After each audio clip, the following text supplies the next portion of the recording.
Lawsome, the podcast for law firms. Powered by ConsultWebs. Welcome back to Lawsome, the only podcast for law firms that behaves like we say we will, which is poorly. We're here to inform, educate, and enchant the legal community on the latest in legal marketing and law firm development. I'm Jake Sanders, a Taurus, and he's Paul Julius, a Camry. Hey, man, it don't look like much, but I'm reliable. You're the number one selling car in America. Am I really? I don't know. I didn't even know they still made Tauruses.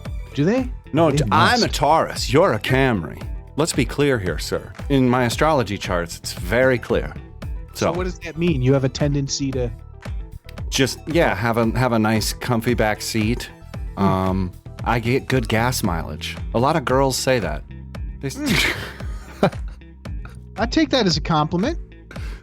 I'd say yes. Well, you're welcome. Made in America. You're made in America. I'm a sound decision. You don't have to worry about this. You can just go ahead and go. Camry too. You're a sound decision too, Paul. Let's not scoff at you, Mr. Sedan Man. You have what it takes.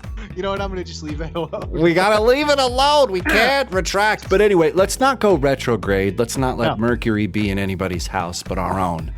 And tell people read the star chart. Tell people what's coming to them today. Well, the way things have aligned for the show today, we're going to be talking about making good decisions in bad times. First, with an article from Kabiri Consulting, and then we talk to decision scientist Nika Kabiri herself, and we find out more about our repeat guest with a very special version of 5 questions we ask everyone. Pull up a plate. It's the Hot Takes Buffet. Hot Take Buffet today. Just gorgeously fragrant with the cooking smells from Chef Nika Kabiri, PhD. It's entitled 5 Things You Can Do to Make Better Decisions from Someone Who's Tired of 5 Things lists. That's why we love Nika. She's so fascinating. I just love this person. So the little byline or little subtitle here is what is that word? Perseverating?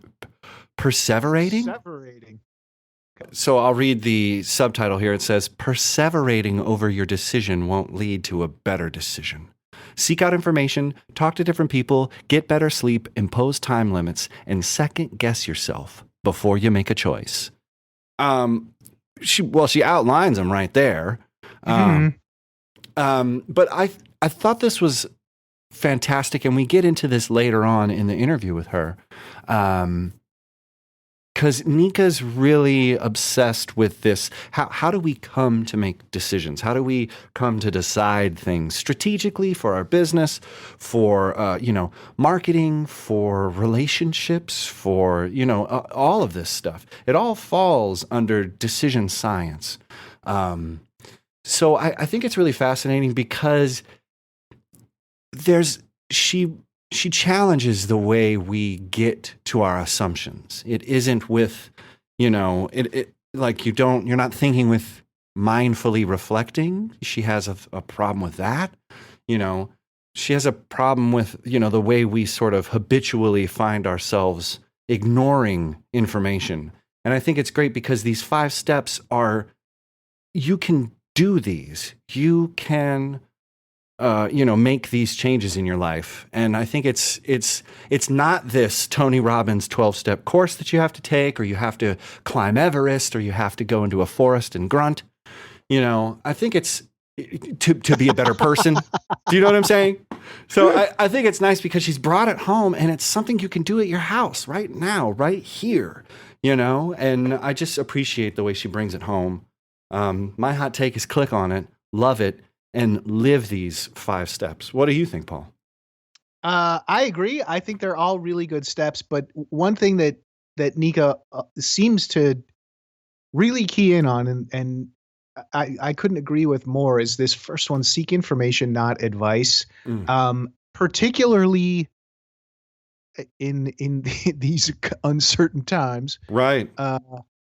People doom scroll. People are, anything that might be something that, adds to anxiety seems like it, starts getting likes and traction, and things that are going viral are causing, more stress and maybe leading you to start clouding your judgment with little bits of things that are really opinions or reactions.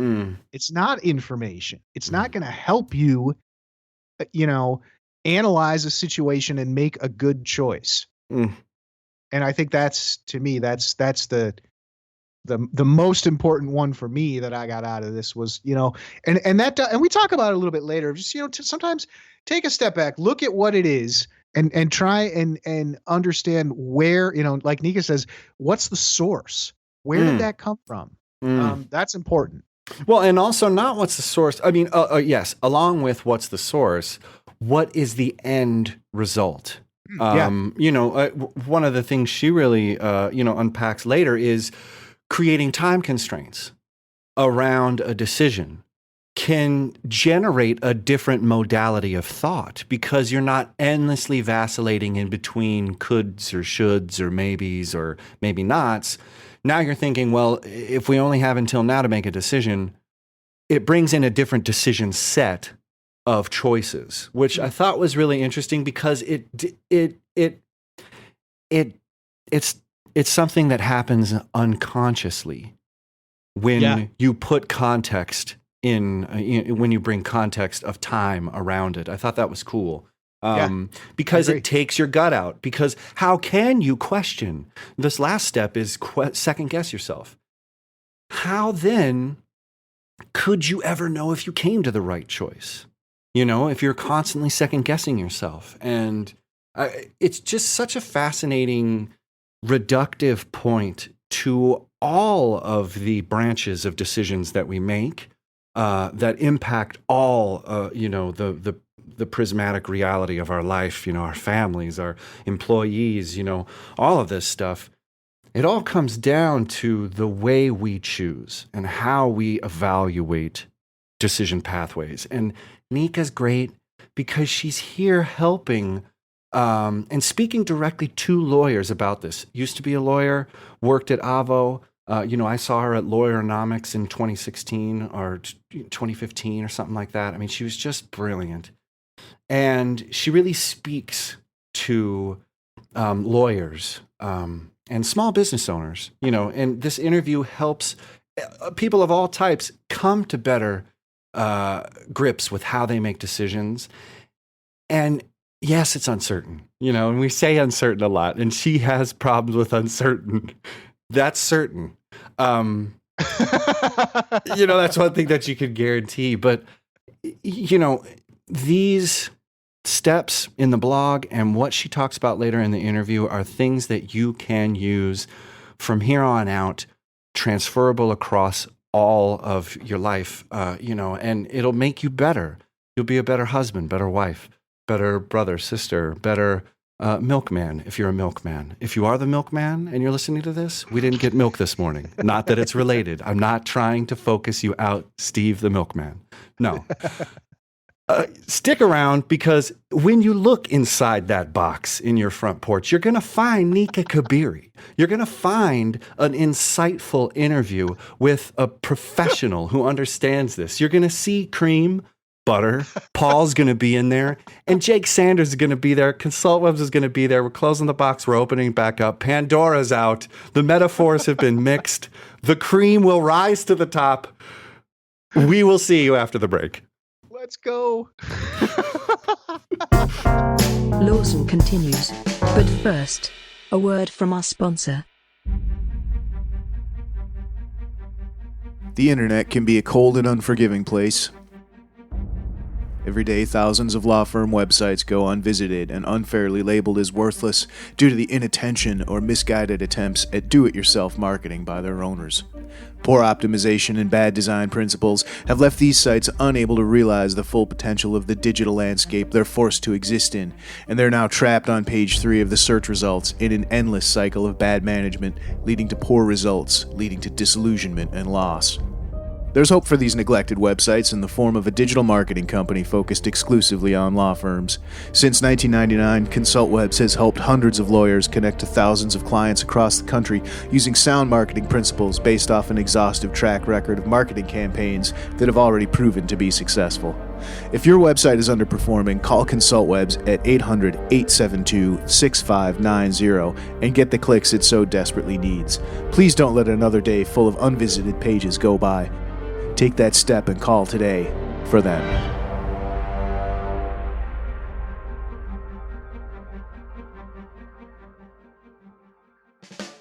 And now, a lawsome interview. Nika Kabiri has spent over 2 decades studying how people make decisions in a variety of contexts, including society, business, and politics. She received her PhD and master's in sociology at the University of Washington, a JD from the University of Texas School of Law, has led research projects for clients in the nonprofit, retail, tech, and legal sectors, including directorial stops at Avvo and Ipsos, a market research company. Now, Nika brings her unique combination of market research expertise, consumer behavior insights, and rigorous academic training to Kabiri Consulting, which helps businesses effectively influence consumer behavior and make better decisions on their own. We're very grateful she could find the time to join us today for the 4th time. Nika, welcome back to Lawsome. Thank you. Thanks for having me back so many times. Well, you never left, really. The truth is. And we never left. That's a little scary and creepy, but thanks. I think we never left each other. It's a Time Life Books connection that we have. It's an ESP. There's a mental thing.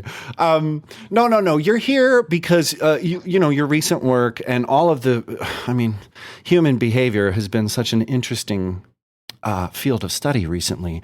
But let's keep it on the law first for this first part. Recently, you contributed a chapter to a new book, Business Development for a New Legal Ecosystem.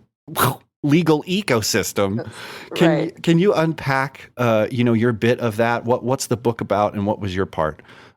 Yeah, so this is a publication by Wilmington, and they're out of the UK, and they have these business-related professional management sort of books for lawyers coming out every so often. And this is the 3rd book that I've contributed to. It might be the 4th. I can't even keep track. But yeah, so they just asked for various legal professionals or people in the space to contribute chapters. And I wrote a chapter in this book about decision making in this quote unquote time of uncertainty.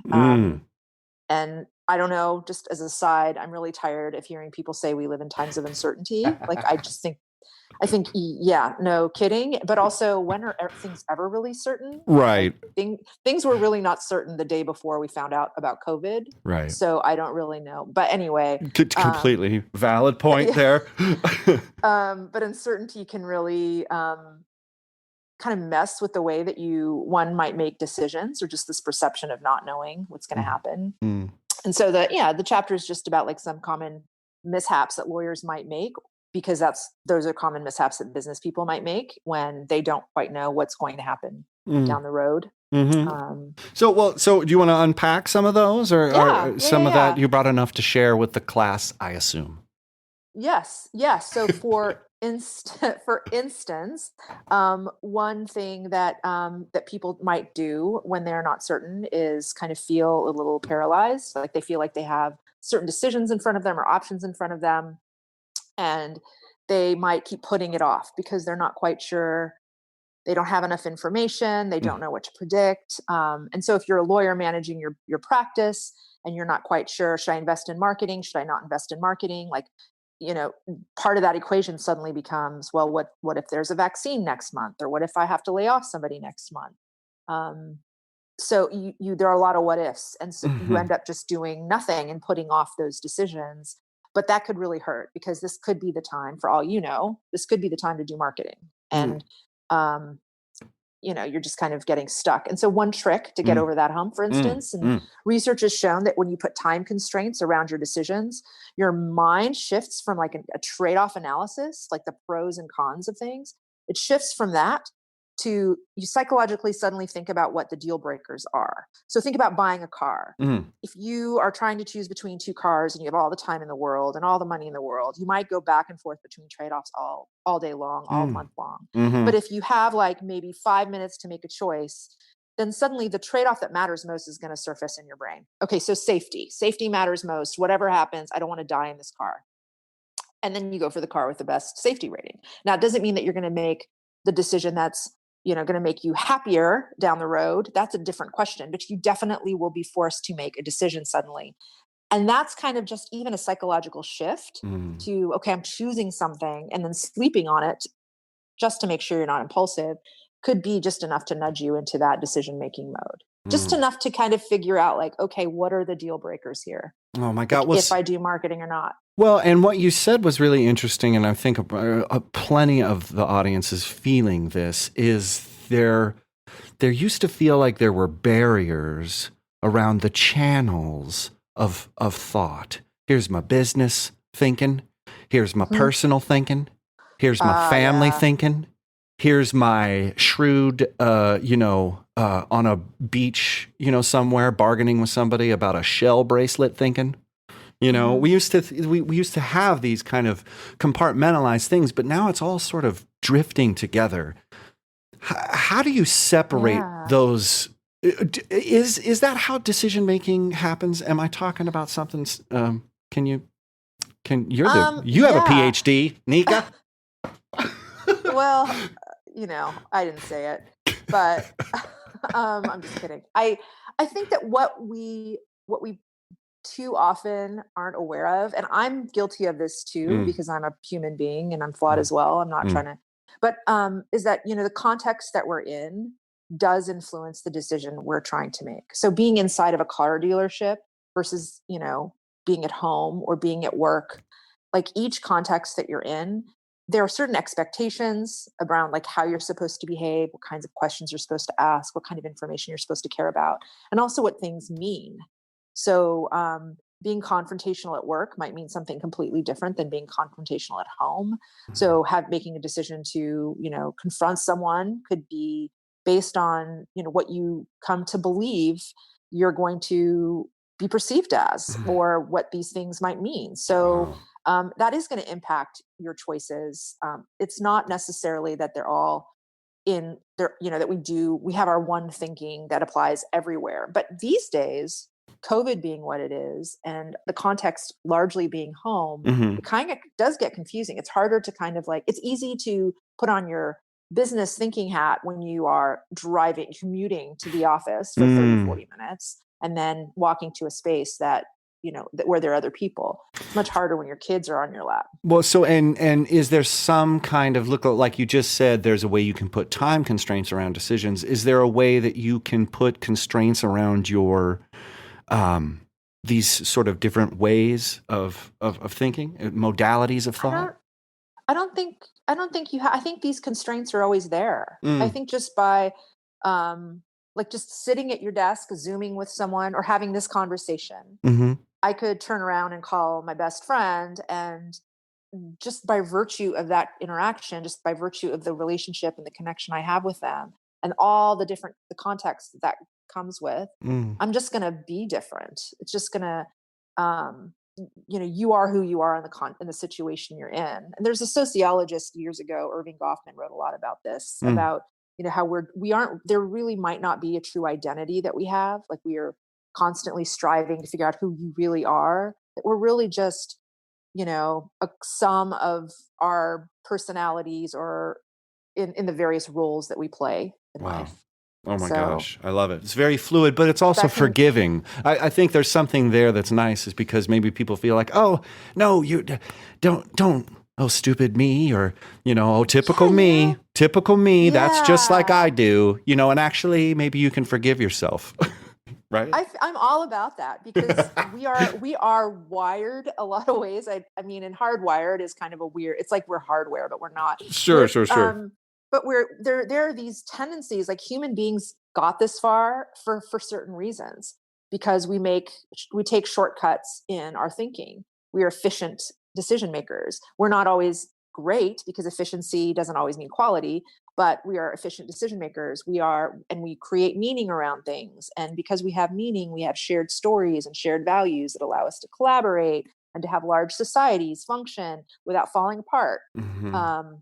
So yeah, like whatever flaws we have are also kind of they come or stem from the same place as a lot of our really great traits. So I always get kind of like a little uncomfortable when people, critique their own decision making. It's like, well, Mm. what do you kind of expect? Mhm. Just do better. Great You know, advice from like Mika Kaveri. It's this is from someone who's made a ton of bad Ton of decisions. So. mistakes. well, I mean, yeah, but that's those are tough lessons. But sometimes the ones you really remember. Right. And speaking of lessons, you're also going to be presenting at the Clio Cloud Conference in Yeah. October, on similar topics. So, can you give us a little look into what lawyers are going to be taken away from that presentation? Maybe stuff that's not in the book.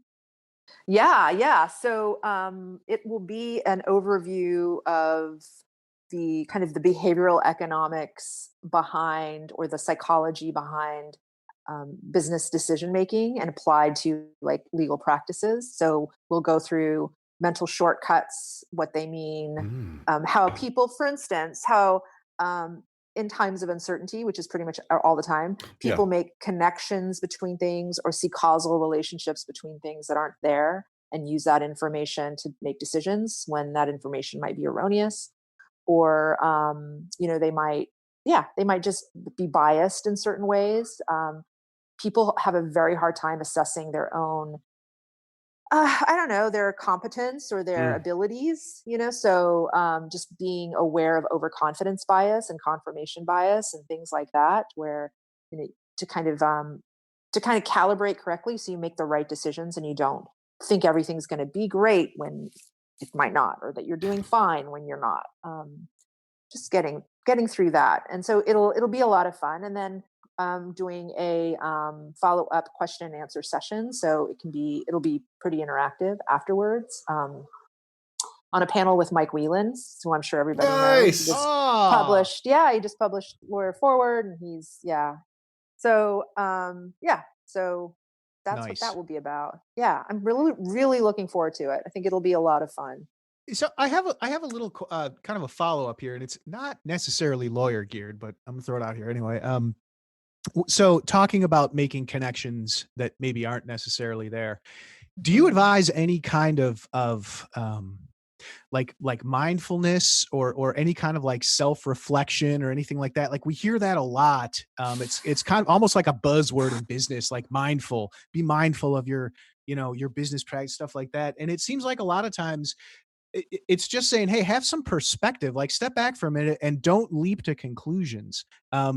Is there something there to having people, if they can just step out of that, kind of circle of poor decision making Yeah. based on things that aren't really connected? I mean, do you feel like there's something there that people are missing?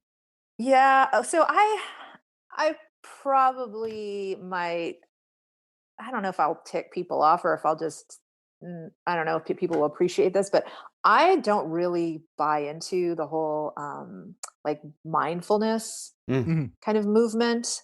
Um, Not the way that it has seemed to be going, because I think the assumption is that if you just stop and reflect inward, that you will recognize where your flaws are or where you're going wrong. All you have to do is stop and focus inward. But the reason why biases are called biases is that you can stop and reflect inward and they're in your blind spot. So you won't be able to see them. And I want to distinguish the term bias from like a prejudice or a preference, because a lot of people will say, oh, I'm biased towards like, heavy metal music. But that's like, no, you have a preference. That's different. A bias is, technically speaking, and I'm not talking, lay person speaking, but Mhm. technically speaking, it's something that happens so under the radar that you don't even know what's going on. So being mindful is like, you're not going to see that. But I do believe that you need to be mindful of the fact that you are not going to see anything that you, or a lot of the things about your decision making that you need to see. Well, The better way, yeah. No, go Sorry. ahead. A better way. No, I was going to say a better way is to engage in practices like habits that, it's like eating well, right? You just engage in certain habits, certain routines that make decision making better, rather than reflecting and thinking and all of that. Yeah, that's a great point, because they even teach that. I took a business class, and that was one of the steps in it was like a business administration class, I think it was. And they were like, reflection. The manager, you should reflect and change your behavior. And it's like, but if you don't know, Yeah. how are you supposed to know? Reflect on what? You know what I mean? Well, It's very totally ambiguous. And we all know managers. We all have worked with people who have heard this advice because it's everywhere. And yet there are so many assholes out there. So if there's something to it, do you know what I mean? It clearly ain't working. And I am that asshole sometimes. Like, I'm saying this knowing that there are moments where I'm like, after getting feedback, I'm like, oh shit, I was the asshole.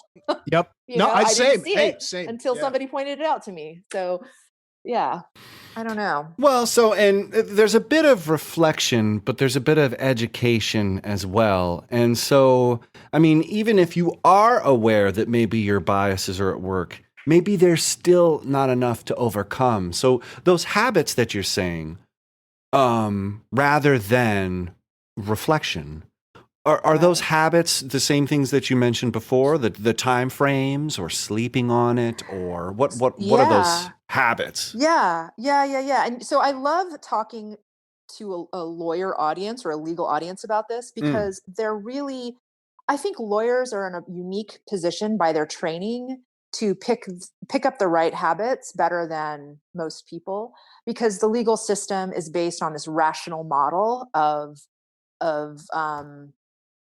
dispute resolution, right? It's like you have to follow certain rules and certain procedures because those rules and procedures will prevent us from letting, prejudice or emotion or, a gut hunch put someone away or award somebody too much money or whatever. So it's those same practices that you can apply to your life. So I think one thing that I learned in my legal training was, and I worked in criminal defense for a little bit, was that, when you're building a case, put yourself in the prosecutor's shoes and build a case against yourself. And that's the only way your case and your story is airtight, or that you're not missing any evidence. That's the only way you're going to know. It's like playing chess against yourself. Mm-hmm. Yeah. What the holes of your argument are. And if you make your decisions every day that way, like, okay, I really think I'm going to vote for so-and-so because of all these things I think about them. Like, what if you were from the other side and you wanted to prove that you were wrong? Like, what would you do? Like, how would you build an airtight case to prove that your decision is the right way to go? Lawyers are trained to do this, right? Or was it just me in law school? I don't know. But I think this is something that's part of like building a strong case. And you just have to kind of implement that in your everyday life. But I like to do that, just be my mortal enemy and prove myself wrong. And yeah. Well, it's great. It forces you to take another perspective. And that kind of leads into, before we got on the air, we were talking a little bit about businesses making wrong decisions in general, based on words, based on, right. different, like having something that maybe their values aren't in alignment or something. Is there something deeper? Like, why do businesses as an organization make bad decisions based on either poor or incomplete information? How does this, it seems like it just perpetuates, like, well, that's just how we are, like, what are you gonna do? Yeah. That is really a pitfall I've seen a lot. Like, that's what's always been done. That's just who we are. That's just how we do things. And God, there's a lot of stuff wrapped up in that. Well, and it doesn't align with our mission. Like, well, who wrote your mission? Like, what are you doing? Yeah. I think, and mission statements are great. I love them. And I'm a really firm believer in building a strong brand, because to me, if you do it right, it's less about creating meaning for yourself as much as it is about like a strategy. It's really strategic. It's like, this is our goal and here's how we're going to get there as a business.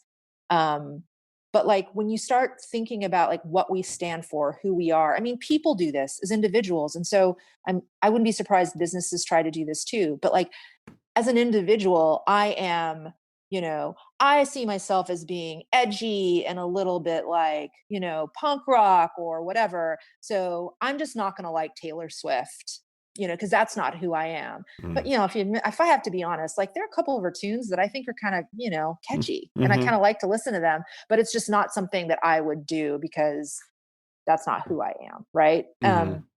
But I think as businesses, we do the same thing, and CEOs definitely at businesses or, lawyers who are, at the head of their practices also think about this, identity driven decision making, not making a decision because it's the right choice for the business or for the team, but making a choice because of the expressive utility that comes from it, like what it will express about who you are, what it will tell the world about who you are and what you stand for. So here's a question. If we're not looking inward, how do you find this brand? Because a lot of law firms are out there wondering what their brand is. They say, well, we have integrity. We're reliable. Fight for the little guy. We're trusted. Experienced. Yep. So you're talking about this brand. I love that you framed it from a strategic advantage, not some sort of illustrative, sort of just kind of on the side makeup. It's sort of this it just doesn't seem like it's central to the business. Yeah. And I love that you put the brand central to the business strategy. Can you help our lawyers find out how they could get that without looking in their navels? Yes. I mean, I don't know if I'm in the minority here, but I'm definitely not in the overwhelming majority in believing that you have to start with your brand. Even before I started to decide what products and services to offer as a consultancy, I worked on my brand strategy. And the reason for that is because, well, let me just say it this way. The reason that can work is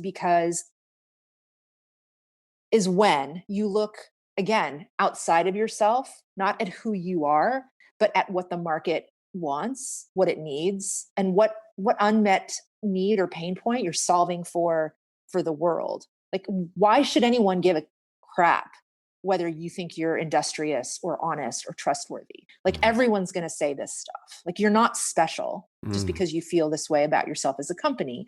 What makes you special is what you can do for other people, for your customers. And building a brand is really about, okay, what is that unmet need? What is that pain point? What is not really, what is out there that people are suffering from that don't have a solution for? And then how can I be that solution for them in a way that aligns with what I'm comfortable being? So in law, for instance, I think a great example of this is that in law, there is a law firm. I don't remember the name of it. I came across it years ago. And I'm sure there are a few of them across the country. They specialize specifically in divorce for men. And you'd think this was like such a simple idea or, like a no-brainer. But as a brand strategy, that to me is very simple. It's very basic. It's not, wrapped up in all of these fancy words, but it's just meeting an unmet need, because a lot of men feel that they're not treated fairly in parenting plans and divorce proceedings, and they can finally find a lawyer that really understands that. So building a brand around, we are for men is a nice business move, I think, because nobody else can do that. Nobody else claims that. And so let's do a little spitball here. You got your PI lawyer. They should focus not just on the type of case, but subsets within these cases and find it, correlate it with your CRM, whatever's in your case files, and figure out what your most valuable type of case is first, maybe. And secondly, find out maybe if there's, you know what I'm saying? Like if it's teenage motor vehicle accidents, or if it's like, is that the kind of stuff you would suggest at more of a granular level? Yeah, I mean, when you target a specific type of consumer or person, it doesn't mean that you're saying no to everyone else. Right. All that means is you're standing for something, or you're building a reputation around a particular thing that might make you credible and valuable for more than just the people who need you for that thing. But any other competitor can't claim that thing because you got it. So you've got a little market niche, and that's really the goal, is to have that consumer niche that other competitors might not have. And And so they're yeah, exactly yeah, similar to you. I mean, if there was lawyers on a shelf, there could be no difference in between this person's interpretation of the case law and this person's interpretation of the case law. Or you got totally. LexisNexis or you got case text. I mean, does that really make a difference here, folks? No, yeah, You no. know, And so lawyers, they rely on, oh, I'm sorry if if go ahead. interrupted No. you. But just about, I mean, lawyers rely on referrals. Like I think the common reason why they say we don't need to do marketing, we don't need brand, is because they rely on referrals. But what I think a lot of lawyers don't know is that legal consumers don't ask their friends for one referral. They're asking several friends. They're shopping around. They're not just going to go to you because their best friend went to you. So you're still competing. Your brand still has to be strong and stronger among the 3 or 4 lawyers that they're getting referrals for. Yeah. Well, and speaking to that other idea, just kind of unbreak this idea. I want everybody, everybody. I don't care who they are, everybody. Why is that a bad idea for a brand to just go for everybody? It still doesn't Yeah. make sense to people. They're like, what do you mean? It's everybody. To me, that just sort of feels a lot like FOMO decision making. Mm. Like, I don't want to miss something by excluding someone. Like, I don't want to miss out on an opportunity. Um, okay, so you ever been at a party and like there's just someone with a flat personality, Hmm. and you're never going to remember them. You don't really want to talk to them again because they don't stand for anything. They don't say anything interesting. They don't, I mean, even if you disagree with someone, the fact that someone stands for something or says something interesting or unique or different is what's going to make them memorable at a party. Mm.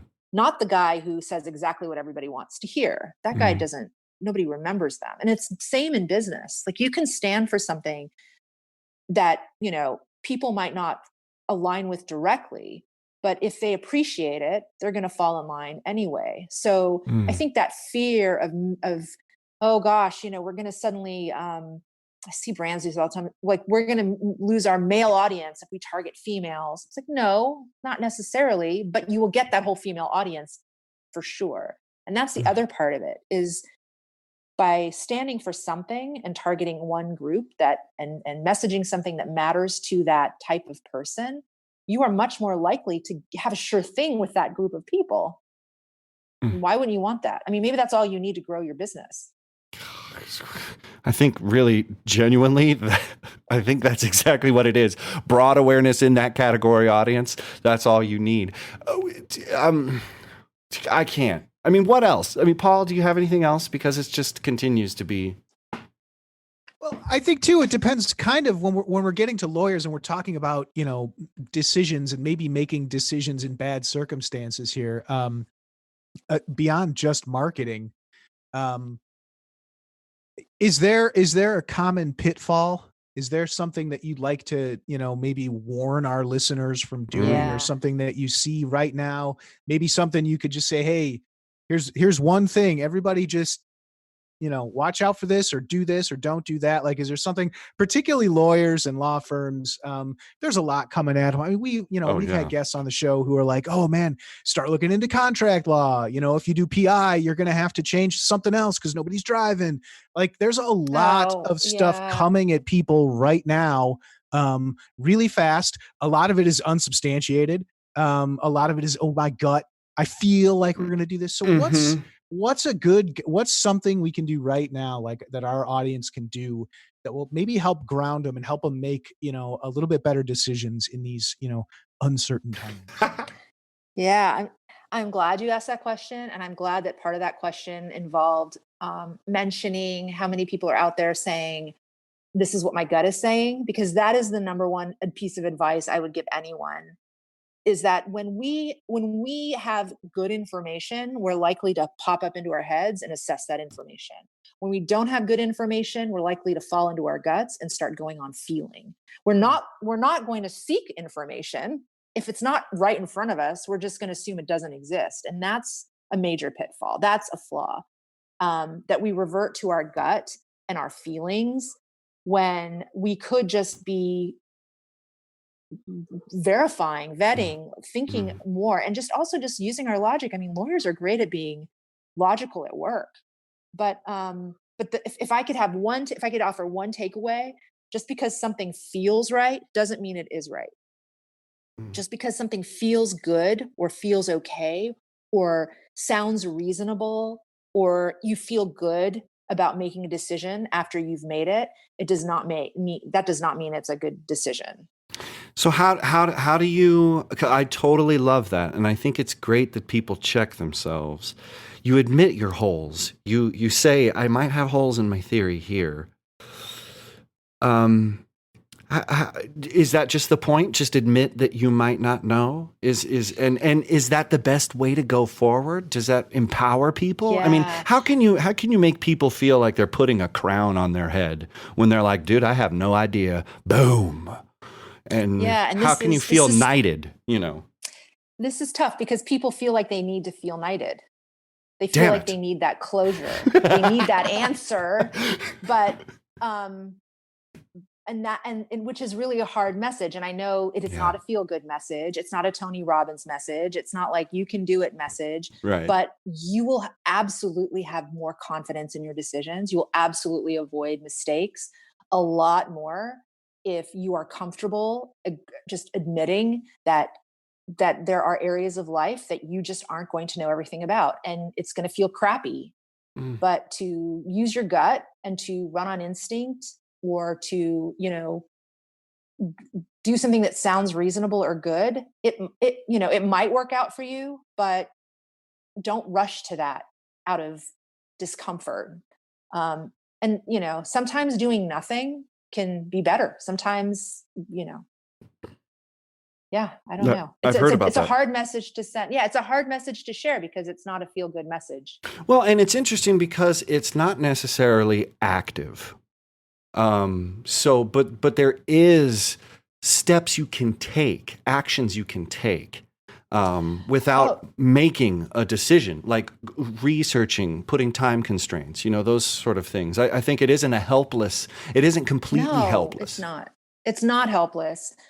One active thing you can do is do more research. Don't assume that everything that you know is everything that there is to know.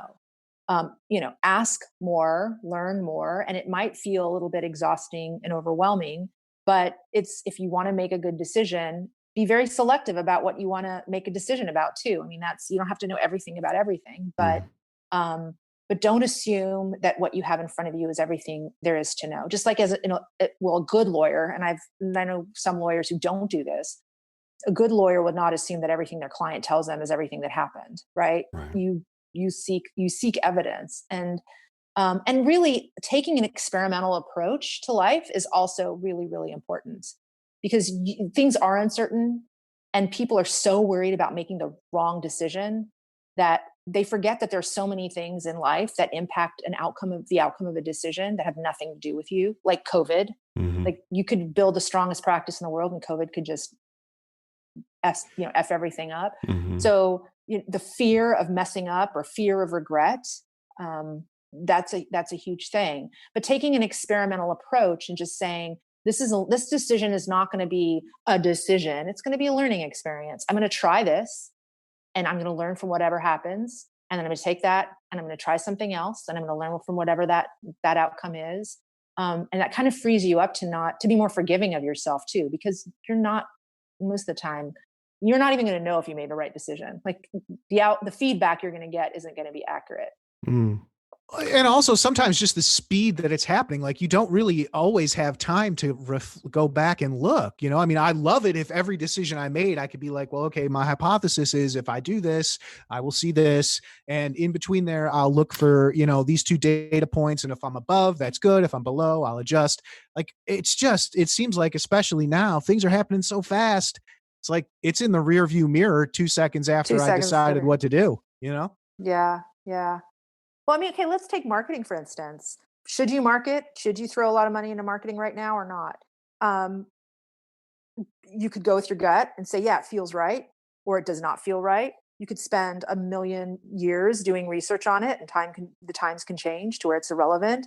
Or you can just decide, okay, let me do a little bit of research on what good marketing looks like and under what conditions. And that's another great question. Under what conditions marketing might work and when it might not, as opposed to like, will it or won't it? So, it might work. It might work if, and this is absolutely a recommendation here, marketing works if you're very specific about who you're targeting. It works if your messaging aligns with who you're targeting and what they want to hear. It works if you are talking to people where they are, which is usually on the internet now. So under those conditions, marketing could work.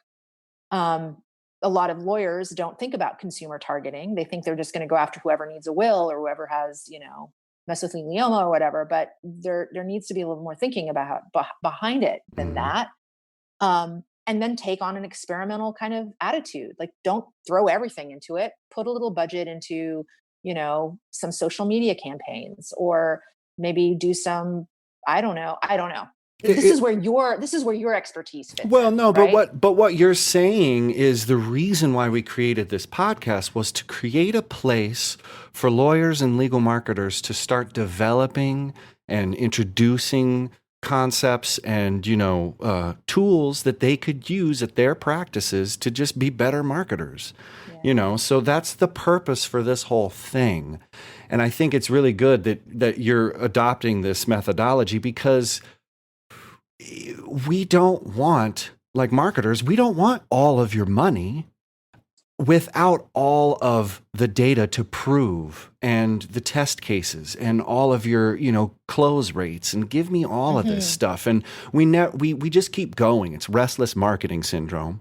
You just keep finding the next thing. And what Paul was saying is life. Yeah. Well, let's just try another one. There's no moratorium. There's no, did that work? How did that feel? So I think when he's saying mindfulness, he's talking about reflection. And it isn't necessarily this inward thing, but it's what's on the table. And we never get a chance to look at that, Yeah, there's also a gap in analysis. Like, people just say, oh, it feels like it's not working. And that's difficult to come back with. And I think, Nico, what you're saying makes a lot of sense. And particularly, when you want to talk about marketing, a simple kind of demonstration here is, like you were saying, lawyers getting referrals as their, kind of their argument against marketing. And I would kind of counter that with, but it depends on what you do. If you're a real estate lawyer, you probably don't need to do a ton of marketing. But if you're a bankruptcy lawyer, I mean, how many people go up to someone like after church and be like, hey man, listen, I was wondering who you use for your bankruptcy, because I'm thinking about declaring bankruptcy. Divorce, like that just doesn't, you have to really be very aware of how people find you and test that stuff. I mean, I wish everybody would just listen to what you're saying about, like, at least, maybe mindful isn't the word. And I don't know that analytical is the word either, but you have to have like that experimenter, that scientist approach to some of this stuff, and say, hey, you don't, what other people say, it's good to listen, but unless you get your hands in there and set some stuff for yourself and get some results and analyze it, it's kind of noise. Yeah. I think I think about your version of mindfulness in terms of like evidence-based. Yeah. It's rational. Mindful is rational as opposed to gut or emotional. Yeah. Well said. Yes.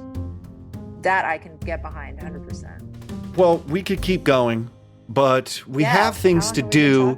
So Nika, what people want to get at you, they want to learn more how you can help them make better decisions about, all of the management, all of the marketing, all of the branding. How can they find you online? Yeah, well, they can follow me on LinkedIn, on Twitter, Facebook. And my consultancy is kabiriconsulting.com. I don't know if you're going to have that written out somewhere. I have hard to Oh yeah. spell. Oh yeah. Oh, we're going to link like crazy. Don't worry. Yeah. And I'm really accessible. So just shoot me an email if you have any questions. And I hope to see you at CleoCon virtually. It's going to be great. It's It'll be fun. Everybody sign up. Yeah. Yeah. All right. 5 questions we ask everyone. What was the best book you ever read? Ooh. Oh, The Demon Haunted World by Carl Sagan. Nice. That's a hot Carl one. Sagan. That was Yeah. probably the most influential book in my life. Yeah. Number 2. What is your least favorite place? Gosh, the DMV. That was good. I knew it. I had to know. put money out. Yeah. Pretty fast. Okay, cool. Number 3. What sites, blogs, newsletters, or podcasts do you irregularly check in with? Irregularly. Business Daily by the BBC used to be regular. It's now irregular. I don't know. I'm very much into the newsy stuff. So I irregularly check into the Washington Post or the Economist. I think that's it. Oh, you know what? I totally got into Homecoming. Have you listened to that podcast? No. Oh my God. I binge listened to that. It was so good. All right, I'm going to Totally, check it out. totally unlike anything I usually listen to, but a friend of Nice. mine recommended. Yeah. All right, number 4. If you were stranded on a desert island and you could only pick one type of candy to take with you, what would it How could you ask that? It's like choosing between children. That is scary. This is sort of Sophie's choice. Jeez, Paul. Okay, probably a Heath candy bar. 'Cause I love hot toffee. Oh, that's a okay. good So here's a question. Score Heath. If they had to, if Oh, they were man. in a fight together, who would win? one? You're tearing my soul apart, man. Yeah, I'd have to go with the score too. I mean, Heath is just easier. It's like more like this is where brand matters. Here we go. It's a more popular brand. Heath is a more popular brand, but Score to me is definitely better. Yeah, I'd agree with that. There Okay, we go. Yeah. last one. After a long day or a long week at work, what kind of music do you play? Oh, I tend to like really. Have you heard? So I like bands like Death from Above. Have you heard of them? Mm-mm. Sure. Loud and a little, yeah. I like Black Sabbath. I just stuff that kind of makes I don't know how to explain it. It's at my brain's frequency. I totally. I don't know how to explain it. No, But that's yeah. just- Well, I mean, It so like drowns early. it drowns out the chattering that's in my head all the time. For show notes, links, and info, go to thelawsomepodcast.com or follow us on Twitter or Facebook. Be sure to leave us a review and rating in iTunes or wherever you find the you listen to. Until next week, stay lawsome.